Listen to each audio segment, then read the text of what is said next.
Hello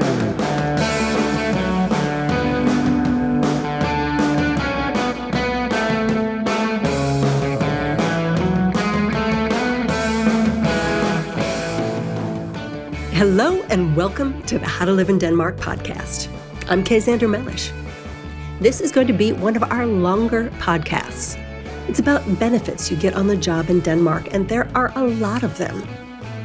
It's a chapter in my upcoming book, How to Work in Denmark, which will be published this fall.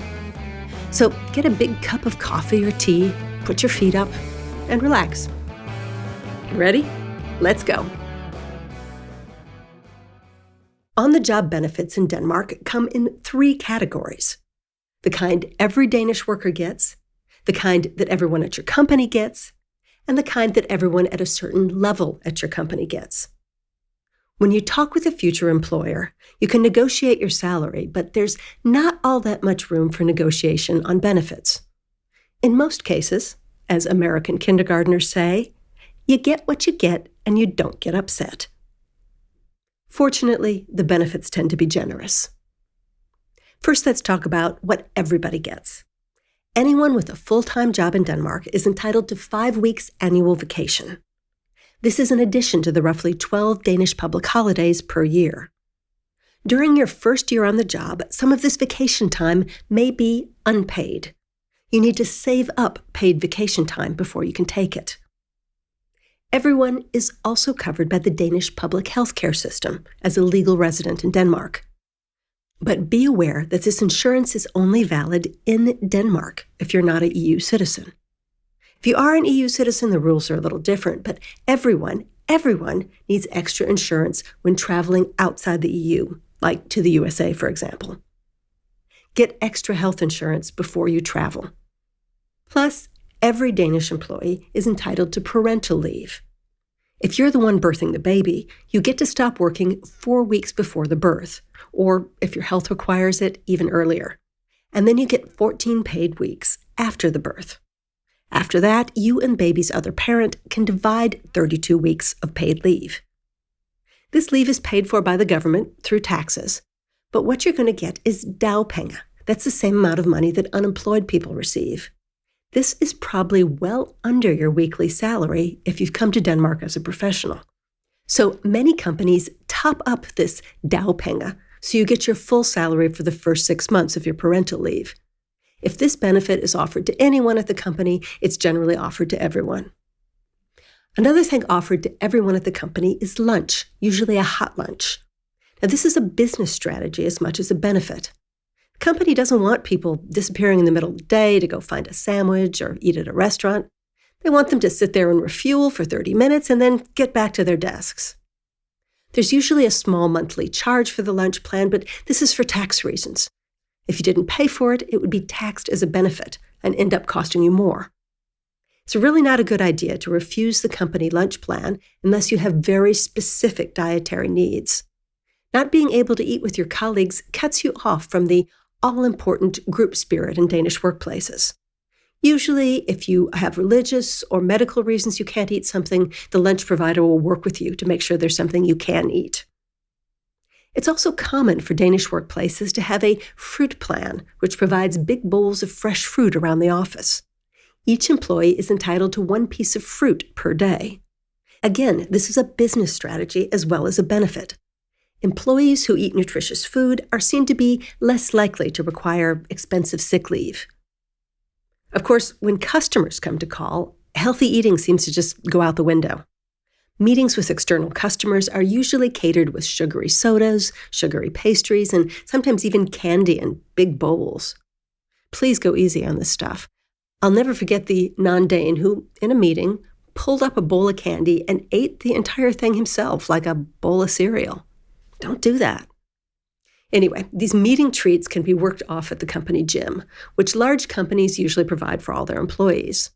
The bosses want you healthy not just because you're a nice person, but so that you can work harder and with more focus. Okay, let's talk pension.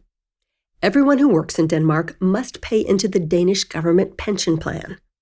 Most employers also have private plans in which you contribute about 5% of your income, and the company contributes an extra 10% of your income. You can take this money with you if you leave Denmark, but it will be heavily taxed when you do. The pension plan also usually includes some life insurance and long-term disability insurance. I always chose the plan with the maximum disability coverage available, because Danish government disability benefits are difficult to get and they're not particularly generous. It's also common for companies to offer their employees and their families private healthcare plans. Now you might ask, why do I need a private healthcare plan in a country like Denmark, where healthcare is tax-financed and free at the point of care? The answer is that public healthcare doesn't cover everything. It provides life-saving treatment, but it doesn't cover less urgent stuff like the dentist for adults or eyeglasses. Treatments like acupuncture and chiropractors are limited, and so is psychiatric or drug counseling if someone in your family should need it. Your private healthcare plan can cover this type of thing. It also provides quicker care for the type of non-emergency operation that might require a wait from the public hospitals, like a sports injury, for example. Okay, now I've described the benefits that everyone in Denmark gets and that everyone at specific companies get. Now a few words about the benefits you probably won't get unless you're one of the very top dogs at the company. Top executives usually get extensive bonus or stock option plans, but these are usually restricted to a certain pay grade. Company cars are also distributed by pay grade, and top executives are usually offered a leased luxury vehicle, although having a driver is considered pompous unless you're a CEO. If you live in Copenhagen or Aarhus, it's considered cooler to bike. Even if you're the CEO, you're going to see the most aggressive and hungriest Danish executives turn up at the office in bike racing gear. They take a quick shower, they put on their business suits, go out to conquer the world.